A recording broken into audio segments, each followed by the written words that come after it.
Hello everyone, and welcome to a first set of videos covering the OCR Computing GCSE course.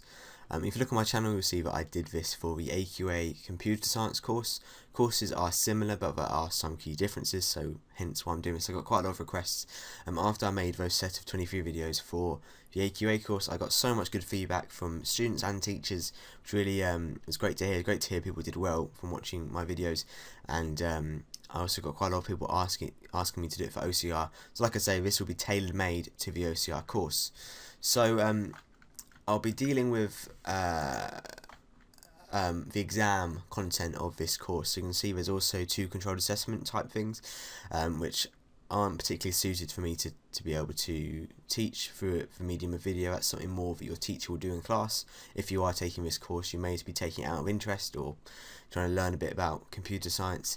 I was looking at last year's results in the exam, and to get A star you needed only 76%, and I think that's pretty decent.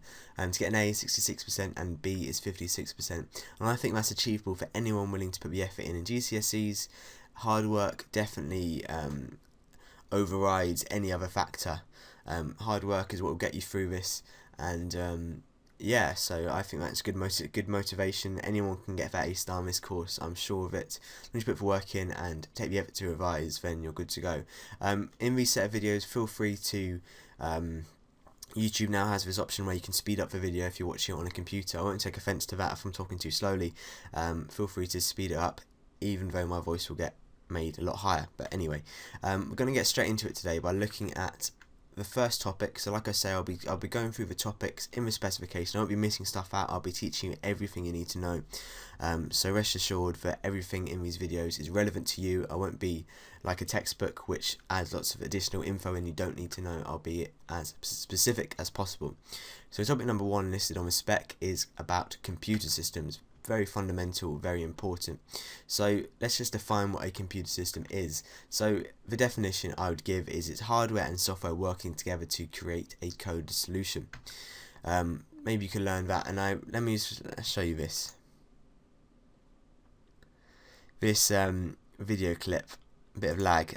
This is from The Office, which is a comedy series from about 10-15 years ago with Ricky Gervais in, and I don't know, when I've learnt this in the past, when I've been learning this course, I have always imagined this, the interlocking. It's the hardware and software working together, they're interlocked. That exact image pops into my mind, so I thought I should include that more for myself and you guys. But anyway, a bit of a distraction. So a computer system must have an input. Sorry, it must be able to input, receive input, must be able to process something, and it must be able to output. So if we sort of break apart a computer system into input, processes, and output, you may say an input device is a touchscreen or a keyboard. Processes happen in CPU, which is in the next video. We'll be looking at that. Sound cards, graphics card, etc. And the output would be a monitor, speakers, printer, etc. That's quite a common exam question, quite a nice one. If you use your common sense, then you're fine. So obviously, computers are essential to our modern world. You've got to know some reasons. This is maybe more a longer mark essay sort of answer, maybe 5-6 marks, and it's common sense. I mean, these are just some reasons I came up with, e.g. Computer systems improve the quality of life for people. So I've got an image of a man with who's lost a leg, and he's got a bionic leg to replace it. That's obviously quite a complex computer system designed especially for this man, and it may improve his quality of life with it. Also, these computer systems do help to save lives. So it's obviously, using a computer system can be a lot quicker for certain tasks than calling someone up or obviously writing a letter. There's quite a vast difference in time. So this is a picture of an ambulance control room. This man's obviously using computer systems to coordinate responses, which may save lives in the end. So again, common sense. Those are just things I came up with pretty quickly. I'm sure you guys can do a better job than me. So reliability is a very important concept in computer science, and we'll be returning to this key term quite a fair bit, so make sure you learn it. So reliability in this context is how dependable a computer system is to do the job you entrust it with. So these two images here I always think of the least reliable device as a printer. Whenever I can never get a printer to work first time usually. I always have to fiddle around with it, so I would view this as having quite a low reliability. And this is just an image that pops into my head. This is the image you get when you use Google Chrome, the browser, when something goes wrong, your page crashes. This is the image you get, which maybe is a sign of Chrome being not that reliable. When you get that, so obviously reliability is very important, because technology is not actually worth using in the first place. It's not worth investing in technology if you know it's not going to work certain amounts of times. For example, you're not going to put loads of work into you wouldn't do your homework on a computer if you know that it's going to crash and you're going to lose all your hard work. So instead, you would maybe do it on paper, and there's no point in using a system if it's not going to be as reliable as you need it to be. So the spec asks you to understand professional standards in regard to this topic. So it's obviously important that manufacturers of computer systems do set standards for themselves, and this does ensure that there's an element of quality control.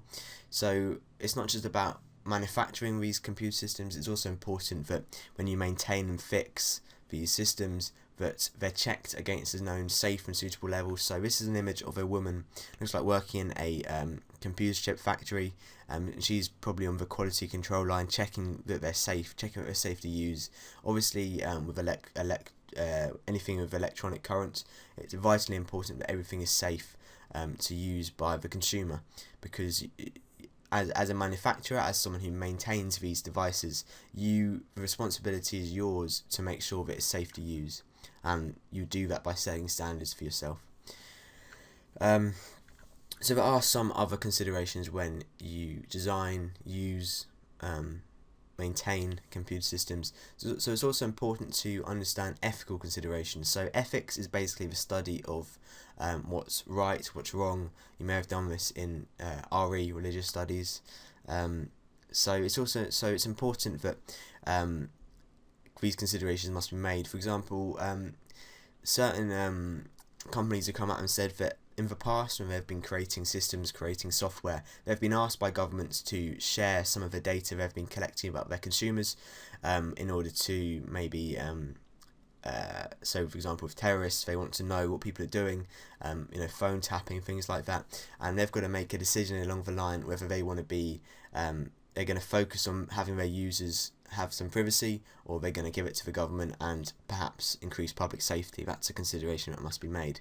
Also, environmental issues must be considered for, especially in what's happening at the moment with pollution, etc. So these systems must be made so that they adhere to energy regulations. You don't want a device that's very inefficient, that uses up all your energy, and that would obviously have a greater effect on the environment. You also want a device that maybe could be recycled, things like that. Considerations must be made. And it's also important that everything is legal when you create a system. For example, you can't copy someone else's idea, you can't violate a patent. A patent is just a legal document that says you can't copy someone else's design, etc. All fairly common sense, I think, in this topic, but important. The good thing about common sense questions is that they are often worth the most marks. The 5, 6, 7, 8 mark questions are usually about these sort of evaluations for common sense. But anyway, thanks a lot for watching. Hopefully your video is useful, and I'll see you in the next one.